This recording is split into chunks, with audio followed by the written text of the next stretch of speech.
నీకు ఇప్పుడు క్లారిటీ వచ్చిందా?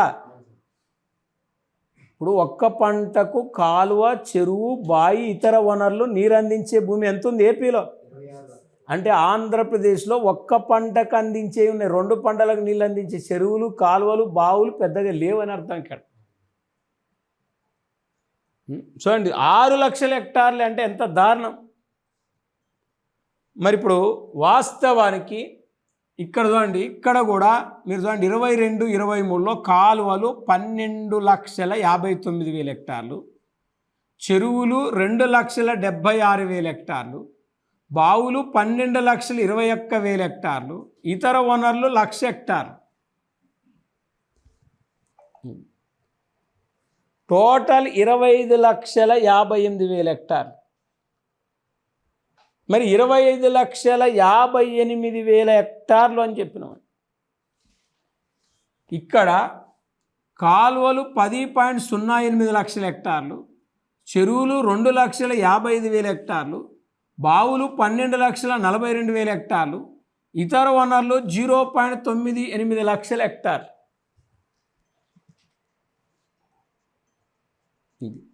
అంటే మనం జనరల్గా మనం పరిగణలోకి తీసుకుంటే ఇక్కడ ఈ 25.58 లక్షల హెక్టార్లు 26.03 లక్షల హెక్టార్లు అండి. అయితే ఇప్పుడు ఇక్కడ మీరు ఒక పాయింట్ తీసుకోండి. మనం ఆల్రెడీ ఈ డేటా అన్నప్పుడు కాలువలు చేయాలి, ఈ డేటా అన్నప్పుడు బావులు చేయాలని చెప్పిన. 22-23 అన్నప్పుడు కాలువలు చేయాలి, 23-24 అన్నప్పుడు బావులు చేయాలి. ఇక్కడ చూడండి 10 లక్షలే కాలువలు, 12 లక్షలు బావులు. ఇక్కడ 12.5 ఇది 12-21. ఇక్కడికంటే ఇక్కడ కాలువలు ఎక్కువ ఉన్నాయి. ఇప్పుడు దీన్ని మళ్ళీ దీంచే భాగిస్తే ఈ శాతం వస్తుందని ఇప్పుడు మనకు పర్సెంటేజీలు రావాలంటే దీన్ని దీని చేత భాగిస్తే ఈ శాతం, దీన్ని దీని చేత భాగిస్తే ఈ శాతం, దీన్ని దీని చేత భాగిస్తే ఈ శాతం, దీన్ని దీని చేత భాగిస్తే ఈ శాతం. ఇక్కడ 22-23లో చూడండి కాలువలు కేవలం 44.05% భూమికి నీళ్ళు అందిస్తుంది. మనకు బావులు 42.72% భూమికి నీళ్ళు అందిస్తుంది. చెరువులు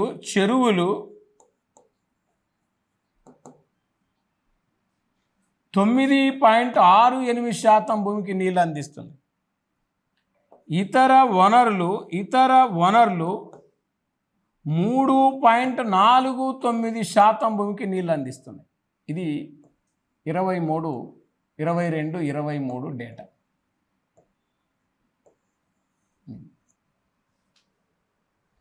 అదే మనం ఇక్కడ 23-24 డేటా మనం తీసుకుంటే ఇక్కడ కాలువలు కేవలం 38.72%, బావులు 47.71%, చెరువులు 9.79%, ఇతర వనరులు 3.76%. ఇది పర్సెంటేజ్ రూపంలో,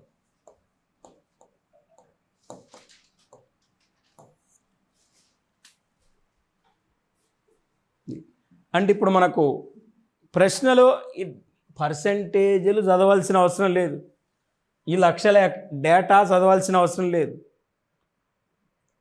ఏది ఎక్కువ ఉంటే శాతం అది ఎక్కువ ఉంటుందండి. సంఖ్య ఏది ఎక్కువ ఉంటే శాతం అది ఎక్కువ. సంఖ్య చదివినా శాతం చదివినా ఒకటే.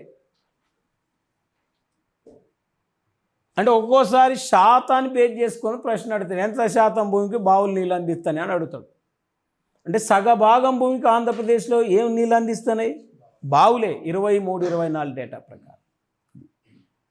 మరి ఇక్కడ జనరల్గా మనకు టోటల్గా 23-24 డేటా ప్రకారం ఆంధ్రప్రదేశ్లో స్థూలైన నికరైన ఎక్కువ భూమికి ఏం నీళ్ళు అందిస్తున్నాయి? బావులు ఫస్ట్ ప్లేస్ ఉంది, కాలువలు సెకండ్ ప్లేస్. ఒకవేళ మనం బాగా సర్వేని పట్టుకొని వచ్చినామని వానికి తెలిసింది, బావులు 2 కాలువలు ఫస్ట్ బావులు 3 చెరువులు అని చదివినాం. 2 సార్లు చదివితే 3వ సారి ఫీడ్ అవుతుంది, బావులు కాలువలు చెరువులు అంతే. అని చదివిన తర్వాత వాడేమన్నాడంటే మనం ఒకటే ఫీడ్ అయ్యి చేసుకొని పోయినాం, బావులు కాలువలు చెరువులు, బావులు కాలువలు చెరువులు. కానీ ఒక లోపల పోయిన తర్వాత ఆంధ్రప్రదేశ్ 2023-24 ఆంధ్రప్రదేశ్ సామాజిక ఆర్థిక సర్వే ప్రకారం ఆంధ్రప్రదేశ్లో ఎక్కువ సేద్య భూ విస్తీర్ణం దీని ద్వారా జరుగుతుంది అన్నాడు. కాలువలు ఫస్ట్ ఇచ్చాడు, చెరువులు 2 ఇచ్చాడు, గొట్ట బావులు 3 ఇచ్చాడు, సాధారణ బావులు 4 ఇచ్చాడు. అప్పుడు కాలువలు దిద్దాలని సార్. అంటే మనని చూడండి మానసికంగా దెబ్బతీయటానికి ఇలా 2 విడదీసాడు. గొట్ట బావులు అన్నాడు, సాధారణ బావులు అన్నాడు. ఈ 2 విడదీసేసరికి ఇది డామినేషన్ చేస్తుంది. అలా 4 ఇచ్చిన గొట్ట బావులు, సాధారణ బావులు, కాలువలు, చెరువులు ఇస్తే కాలువలే దిద్దాలి. అలా కాకుండా కాలువలు, బావులు, చెరువులు, ఇతర వనరులు ఇస్తే అప్పుడు బావులు దిద్దాలి. అందుకే అది చాలా జాగ్రత్తగా మనం పరిశీలించాలి ఆ ప్రశ్నని. అర్థమైంది కదా ఇప్పుడు? ఎందుకంటే మీకు దాదాపు ఒక 17% ఈ బావులు ఉంటాయి, డగ్వెల్స్. 30% గొట్ట బావులు ఉంటాయి. ఆ 30, 17, 30 ఇక్కడ చూడండి, ఇది 38 ఉంది, ఇది 30, 17 ఉంది. 2 డివైడ్ అయ్యేసరికి వాటి తగ్గిపోయింది. కలిసి ఉండేసరికి సంఖ్య ఎక్కువ ఉంది. మరి మొత్తానికి ఒక క్లారిటీ మనకు వాటర్ సోర్సెస్ మీద వచ్చిందండి. అయితే నికర నీటిపారుదల సౌకర్యాలు ఎక్కువ ఉన్న జిల్లా అనంతపురం జిల్లా, తర్వాత నంద్యాల జిల్లా. అనంతపురం, నంద్యాల జిల్లాలో నికర నీటిపారుదల సౌకర్యాలు ఎక్కువ ఉన్నాయి. నికర నీటిపారుదల సౌకర్యాలు ఎక్కువ ఉన్న జిల్లా ఫస్ట్ అనంతపురం, రెండోది నంద్యాల. కానీ స్థూలలో ఏలూరు, అనంతపురం, వెస్ట్ గోదావరి. ఏలూరు, అనంతపురం ఉంది స్థూలలో. నికర్లో అనంతపురం, నంద్యాల ఉన్నది. అంటే అనంతపురంలో ఒక్క పంటకు నీళ్ళు అందించే కాలువలు, చెరువులు, బావులే ఉన్నాయి. రెండో పంటకి ఇక చెరువులు లేవాడ, కాలువలు లేవు, బావులు లేవాడ. మరి అక్కడ నంద్యాల డిస్టిక్ కూడా వాటర్ సోర్సెస్ బాగానే ఉంటాయండి.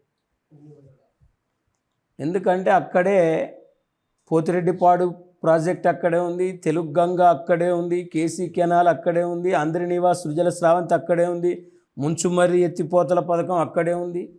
నీకు ఏ రాయలసీమకు పోవాలంటే వాటర్ అంతా నంద్యాల మీదకి వెళ్ళే పోవాలి.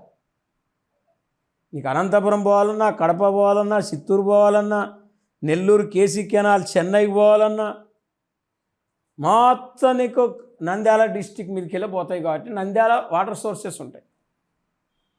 మరి అందుకే నంద్యాల సెకండ్ ప్లేస్లో ఉంది, అనంతపురం ఫస్ట్ ప్లేస్లో ఉంది. అనంతపురంలో బావులు ఎక్కువ ఉంటాయి కాబట్టి, గొట్ట బావులు ఎక్కువ ఉంటాయి కాబట్టి. తక్కువ విశాఖపట్నం జిల్లాలో ఉన్నాయి, తక్కువ విశాఖపట్నం జిల్లాలో ఉన్నాయి. ఇది మరి ఇప్పుడు మనకు కాలువలు మనకిచ్చిండు. కాలువల ద్వారా ఎక్కువ సేద్య భూ విస్తీర్ణం జరిగే జిల్లా కృష్ణా అండ్ బాపట్ల జిల్లాలు. కృష్ణా, బాపట్ల జిల్లాలో కాలువల ద్వారా ఎక్కువ సేద్య భూ విస్తీర్ణం జరుగుతుంది. ఇక్కడ చూడండి,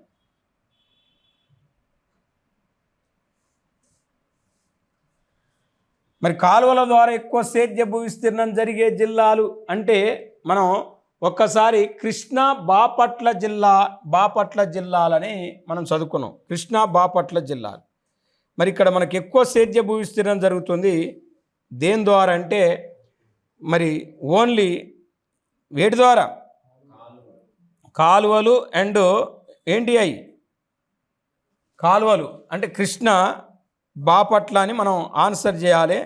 తర్వాత ఇప్పుడు మనం ఒకసారి పరిగణలోకి తీసుకుంటే కాలువల ద్వారా తక్కువ సేద్య భూ విస్తీర్ణం జరిగే జిల్లాలు ఏంటి అంటాడు. కాలువల ద్వారా తక్కువ సేద్య భూ విస్తీర్ణం జరిగే జిల్లాలు ఏంటి అంటాడు. అన్నప్పుడు మనకు మెయిన్గా తిరుపతి, విశాఖపట్నం జిల్లాల్లో తక్కువ. తిరుపతి, విశాఖపట్నం జిల్లాలో కాలువల ద్వారా తక్కువ సేద్య భూ విస్తీర్ణం జరుగుతుంది.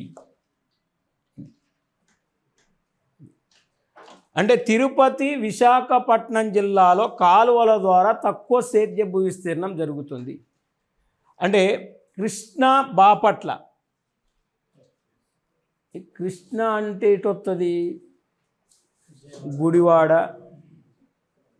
మచిలీపట్నం, పామరు, అవనిగడ్డ, ఈ అదంతా నీకు ప్రకాశం బ్యారేజ్ పోతుంది వాటర్ అంతా. మరి బాపట్ల జిల్లా అంటే మళ్ళీ నీకు నాగార్జున సాగర్ కెనాల్ అంతా, రైట్ కెనాల్ అంతా చీరాలకి వెళ్ళిపోతుంది కొంత. మళ్ళీ తర్వాత ప్రకాశం బ్యారేజ్ రైట్ కెనాల్ అంతా అటే పోతుంది. ఇది రేపల్లెకి వెళ్ళిపోతుంది చూడండి. తెనాలి, రేపట్ల, అది ఈ రేపల్లె మధ్యలో ఉన్న విలేజ్ని మొత్తం కవర్ చేస్తూ ఉంటుంది. గుంటూరు, పాత గుంటూరు జిల్లా ఇప్పుడు బాపట్ల జిల్లా. అందుకే కెనాల్స్ అక్కడ. తిరుపతికి ఏడ కెనాల్స్ ఉన్నాయండి తిరుపతి జిల్లాలో? తక్కువ. తిరుపతి జిల్లాలో మనకి ఎక్కడ కెనాల్స్ కనపడవు. తిరుపతి, విశాఖపట్నం జిల్లాలో కాలువల ద్వారా సాగయ్యే భూ విస్తీర్ణం తక్కువ. కాలువల ద్వారా సాగయ్యే భూ విస్తీర్ణం తక్కువ. నెక్స్ట్ మనం జనరల్గా తీసుకుంటే ఇక్కడ చెరువుల ద్వారా ఎక్కువ సేద్య భూ విస్తీర్ణం జరిగే జిల్లాలు. ఇక్కడ చెరువులు రెండోది. మీరు ఈజీగా చేయొచ్చు. చెరువులు అంటే విజయనగరం జిల్లాలో చెరువులు ఎక్కువ అండి. విజయనగరం జిల్లా అండ్ శ్రీకాకుళం జిల్లాలో చెరువుల ద్వారా సాగయ్యే భూ విస్తీర్ణం ఎక్కువ. చెరువుల ద్వారా ఎక్కువ సేద్య భూ విస్తీర్ణం జరిగే జిల్లా మనం జనరల్గా తీసుకుంటే మరి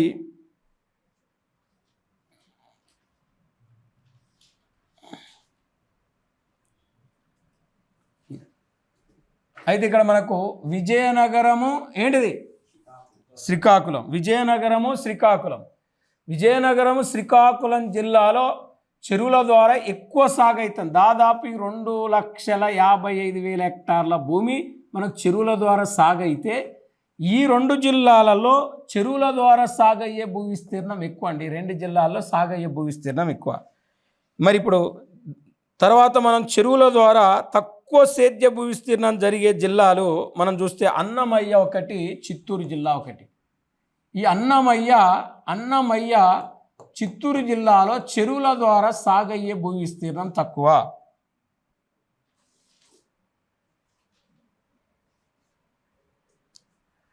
అంటే అన్నమయ్య, చిత్తూరు జిల్లాలో ఈ చెరువుల ద్వారా సాగయ్యే భూ విస్తీర్ణం తక్కువ అండి.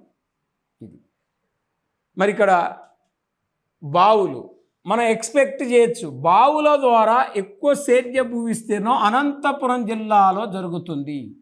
తర్వాత ఏలూరు జిల్లాలో జరుగుతుంది. బావుల ద్వారా ఎక్కువ సేద్య భూ విస్తీర్ణం.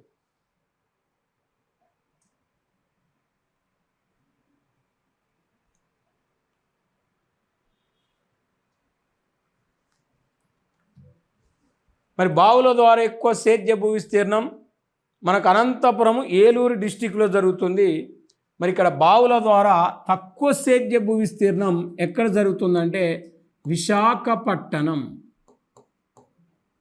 విశాఖపట్నం అండ్ శ్రీకాకుళం జిల్లాలో బావుల ద్వారా తక్కువ సేద్య భూ విస్తీర్ణం జరుగుతుంది. ఇప్పుడు ఒక్కసారి కాలువల ద్వారా కృష్ణా, బాపట్ల జిల్లాలో ఎక్కువ సేద్య భూ విస్తీర్ణం జరిగితే కాలువల ద్వారా తక్కువ ఎక్కడ జరుగుతుందని చెప్పిన తిరుపతి, విశాఖపట్నం జిల్లా. చెరువుల ద్వారా విజయనగరం, శ్రీకాకుళంలో ఎక్కువ జరిగితే తక్కువగా జరిగేది అన్నమయ్య, చిత్తూరు జిల్లాలని చెప్పిన. బావుల ద్వారా ఎక్కువ జరిగేది అనంతపురం, ఏలూరులో అయితే బావుల ద్వారా తక్కువ జరిగేది విశాఖపట్నం, శ్రీకాకుళం జిల్లా. మరి ఇది జనరల్గా మనకి ఇచ్చిన ప్రాసెస్ ప్రకారం డేటా ఇరిగేషన్ మీద. అయితే ఇక్కడ మనం జనరల్గా నీటిపారుదల సౌకర్యాల్లో 3 టైప్స్ ఉంటాయండి. Major irrigation sources, medium irrigation sources, minor irrigation sources అని ఉంటాయి. స్థూల నీటిపారుదల సౌకర్యాలు అంటే భారీ నీటిపారుదల సౌకర్యాలు, మధ్యతర నీటిపారుదల సౌకర్యాలు, చిన్నతర నీటిపారుదల సౌకర్యాలు అని ఉంటాయి. అంటే ఇరిగేషన్లో మళ్ళా మనకు 3 టైప్స్కు వచ్చేసరికి అంటే ఇక్కడ మేజర్ ఇరిగేషన్ స్కీమ్ అంటాం.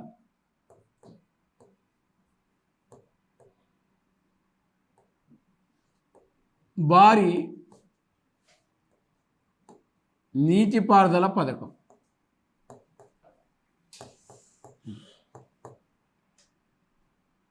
అంటే మీకు ఒక ఐడియా, 10,000 హెక్టార్ల కంటే ఎక్కువ భూమికి నీళ్ళు అందించేదండి. 10,000 hectares above major irrigation scheme అంటే. ఇప్పుడు పోలవరం ప్రాజెక్టు భారీ నీటిపారుదల పథకమా, మధ్యతరా నీటిపారుదల పథకమా అంటాడు. భారీ నీటిపారుదల పథకం. ఎందుకంటే అది దాదాపు 7,20,000 ఎకరాలు. 10,000 హెక్టార్లు అంటే 25,000 ఎకరాలండి. 25,000 ఎకరాల కంటే ఎక్కువ భూమికి నీళ్ళు అందిస్తే భారీ నీటిపారుదల పథకం అంటారు. మేజర్ ఇరిగేషన్ స్కీమ్ అంటుంది. ఇక్కడ medium irrigation scheme అనాలంటే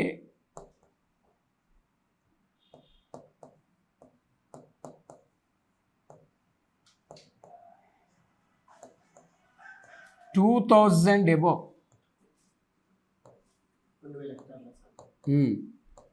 above 10,000 below hectares.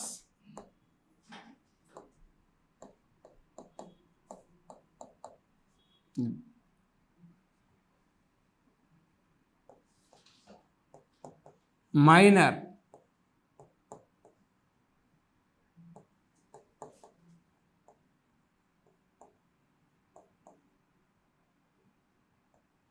$2,000 hectares below.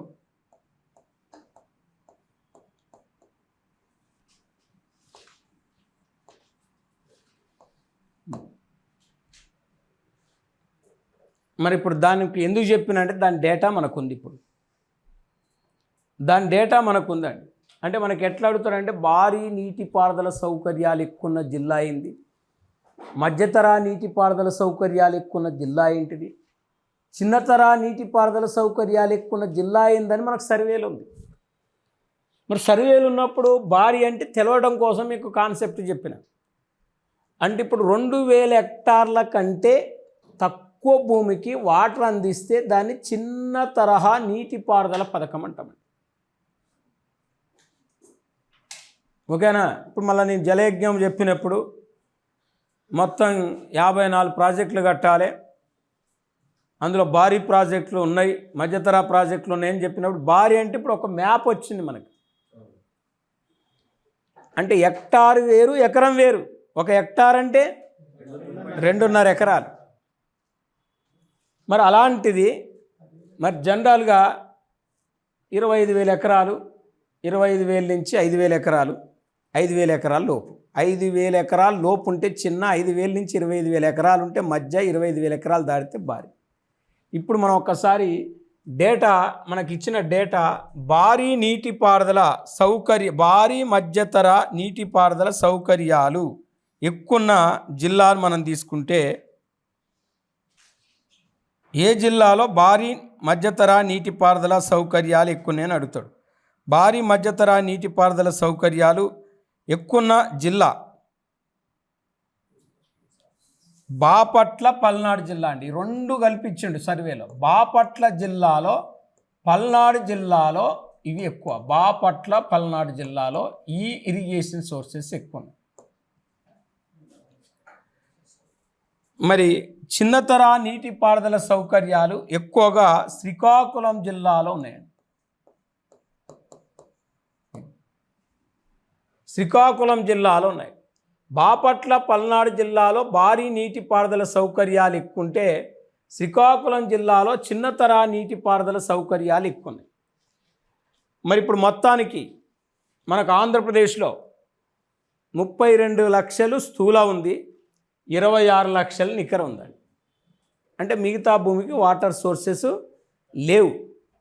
మరి వాటర్ సోర్సెస్ లేవు కాబట్టి ఇక్కడ వాస్తవానికి 2004వ సంవత్సరంలో ఎదుగూరి సందింటి రాజశేఖర రెడ్డి గారు ఆంధ్రప్రదేశ్ రాష్ట్రాన్ని సృజలాం, సుఫలాం, మలయజ శీతలాం, సస్యశ్యామలం చేయటానికి జలయజ్ఞం అనే ఒక కార్యక్రమానికి శ్రీకారం చుట్టిండు. జలయజ్ఞం అనే కార్యక్రమానికి శ్రీకారం చుట్టిండు.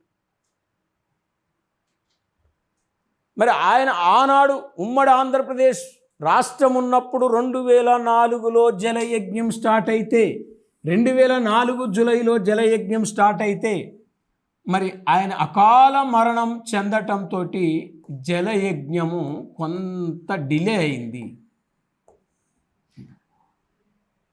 అంటే రాజశేఖర్ రెడ్డి గారి ఆశయం ఏంటంటే మట్టిని నమ్ముకున్నోడు ధనవంతుడు కావాలి, రైతు ధనవంతుడు కావాలి, రైతును సార్ అని పిలవాలి. సార్ సార్ సార్ అని అందరిని పిలుస్తారు, మరి రైతును సార్ అని ఎందుకు పిలవకూడదు? సార్ అంటే ఏంది, కొంచెం అఫీషియల్గా ఉంటే సార్ అంటారు. రైతు కూడా బలిస్తే అఫీషియల్ మంచి పాయింట్స్ ఒక్కేస్తాడు అఫీషియల్గా, అప్పుడు సార్ అంటారు. మరి రైతును నమ్ముకొని మట్టిని నమ్ముకొని బతుకుతున్నప్పుడు ఆయన ధనవంతం చేయాలనే ఉద్దేశంతో జలయజ్ఞం స్టార్ట్ చేశాడు. అయితే ఈయన కొన్ని ప్రాజెక్టులు పూర్తి చేసిండు. అకాల మరణం చెందిన తర్వాత మళ్ళా కొన్ని ప్రాజెక్టులు కిరణ్ కుమార్ రెడ్డి కూడా పూర్తి చేసిండు. 2 రాష్ట్రాలు 2014లో విడిపోయిన తర్వాత మెయిన్గా జలయజ్ఞంలో ఏపీకి వచ్చిన ప్రాజెక్టులు 54 అండి. ఏపీకి వచ్చిన ప్రాజెక్టులు 54. మరి జలయజ్ఞంలో ఏపీకి వచ్చిన ప్రాజెక్టులు 54 అంటే ఈ 54 ప్రాజెక్టులలో ఆల్రెడీ 2014 వరకే 14 ప్రాజెక్టులు పూర్తి అయిపోయింది. అంటే డివైడ్ చేశారు. జలయజ్ఞంలో ఉన్న ప్రాజెక్టులు తెలంగాణ ఏపీ డివైడ్ చేశారు. మొత్తం దాదాపు 86 ప్రాజెక్టులు ఉండలేండి, 86 రాయొద్దు మనం, తెలంగాణ ఉన్నాయి. అప్పుడు డివైడ్ చేస్తే ఏపీకి వచ్చిన ప్రాజెక్టులన్నీ 54. అయితే ఏపీ విడిపోయే నాటికే అప్పటికి ఎన్ని పూర్తయినాయి? 14 పూర్తయినాయి. అంటే రిమైనింగ్ ఎంత అంటే ఇంకా 40 ప్రాజెక్టులు పూర్తి చేయాలి. 40 ప్రాజెక్టులు పూర్తి చేయాలి. ఇందులో 23 భారీ ప్రాజెక్టులు, 7 మధ్యతరా ప్రాజెక్టులు, 4 ఫ్లడ్ ప్రాజెక్టులు, 6 మోడర్నైజేషన్ ప్రాజెక్టులు. ఇది మనకు సర్వేలు ఇచ్చింది కాబట్టి ఇది చదవాలి. ఇక్కడ మేజర్ ప్రాజెక్ట్స్, మీడియం ప్రాజెక్ట్స్, ఇవి ఫ్లడ్ ప్రాజెక్ట్స్ వరద ప్రాజెక్టులు. ఇది మోడర్నైజేషన్ ప్రాజెక్ట్స్.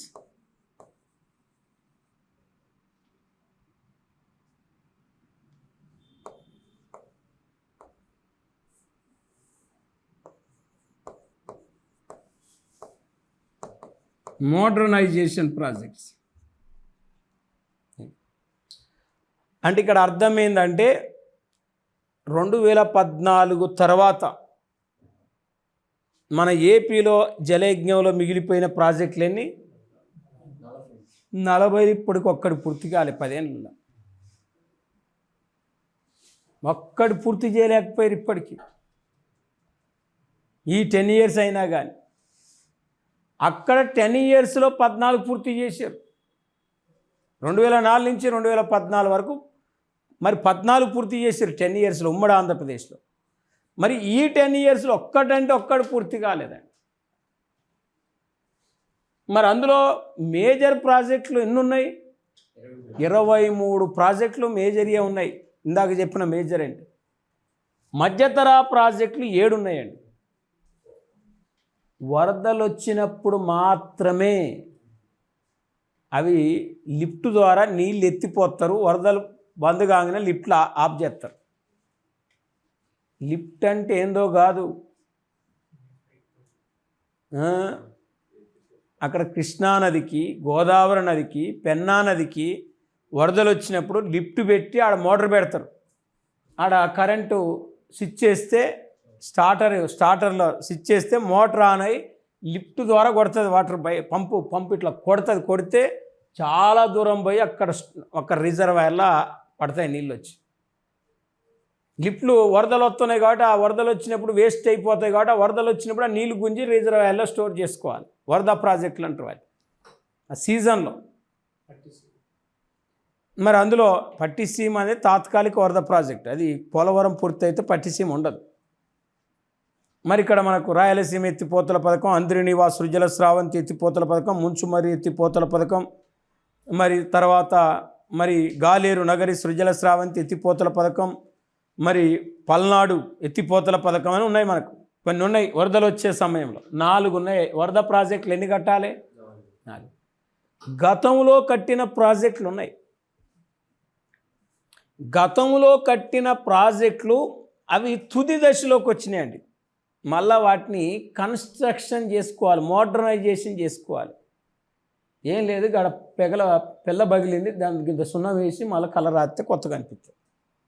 అంటే ఆ ప్రాజెక్టులు అక్కడక్కడ పగుళ్ళు వచ్చి గేట్లు తుప్పు పెట్టి శిథిలావస్థకు వస్తాయి. దాన్ని మళ్ళీ ఏం చేయాలంటే మళ్ళీ రీమోడిఫికేషన్, అంటే కొత్తది కట్టడం కాదు, దాన్ని ఏం చేయాలి? మోడర్నైజేషన్ చేయాలి. దాన్నే మోడర్నైజేషన్ చేయాలి. కాబట్టి మేజర్గా అలాంటి మోడర్నైజేషన్ ప్రాజెక్టులో ఎన్ని ఉన్నాయంటే 6 ప్రాజెక్టులు ఉన్నాయి. మరి మోడర్నైజేషన్ ప్రాజెక్టులో 6 ప్రాజెక్టులు ఉన్నాయి. మొత్తం మీరు చూడండి, 23, 7, 30. 30 + 4 34. 34 + 6 40 ప్రాజెక్ట్. మరి ఇప్పుడు ఇంతకుముందు 54కి వెళ్ళి 14 ఏమైనాయి? పూర్తయ్యాయి. అసలు ఏపీలో జలయజ్ఞంలో పూర్తయిన తొలి ప్రాజెక్టే జంజావతి రబ్బర్ డ్యామ్ తొలిసారిగా పూర్తయింది. అంటే ఈ 54లో 14లో పూర్తయిన దాంట్లో ఫస్ట్ పూర్తయింది జంజావతి రబ్బర్ డ్యామ్. అంటే జలయజ్ఞంలో ఈ పూర్తయిన మొదటి డ్యామ్ ఇది జంజావతి రబ్బర్ డ్యామ్. జలయజ్ఞంలో పూర్తయిన మొదటి ప్రాజెక్ట్ ఇది ఫస్ట్ ప్రాజెక్ట్ పూర్తయింది.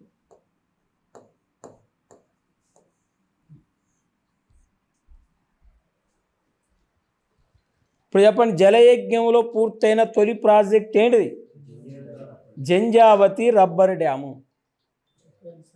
మరి ఇది వాస్తవానికి మనకు నాగావళి నది అని ఒకటి ఉంటుంది. నాగావళి నదికి ఉపనది ఉంటుంది, వేదావతి, జంజావతి, సువర్ణముఖి, 3 ఉపనదులు ఉంటాయి. మరి నాగావళి నది ఎక్కడుందో మాకు తెలియనప్పుడు జంజావతి ఎక్కడ ఉంటుంది?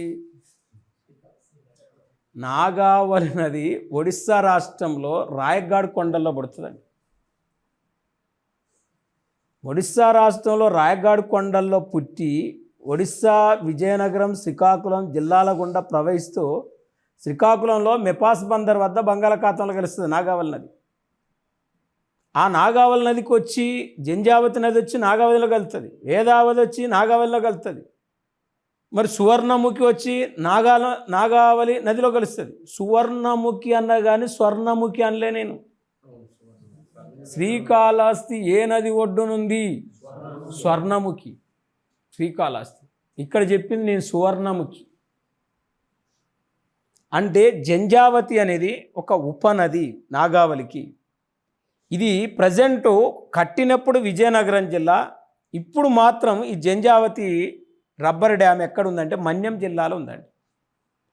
అంటే మన్యం జిల్లాలో కొమరాడ మండలం అని ఒకటి ఉంటుంది. మన్యం జిల్లా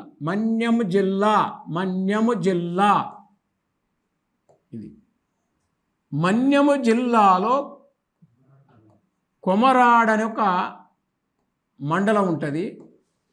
రాజలక్ష్మీపురం అనే ఒక విలేజ్ ఉంటుంది. రాజలక్ష్మీపురం అనే విలేజ్ దగ్గర జంజావతి నది మీద ఈ డ్యామును కన్స్ట్రక్షన్ చేశారండి.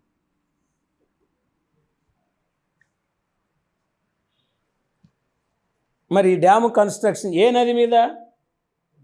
జంజావతి నది మీద.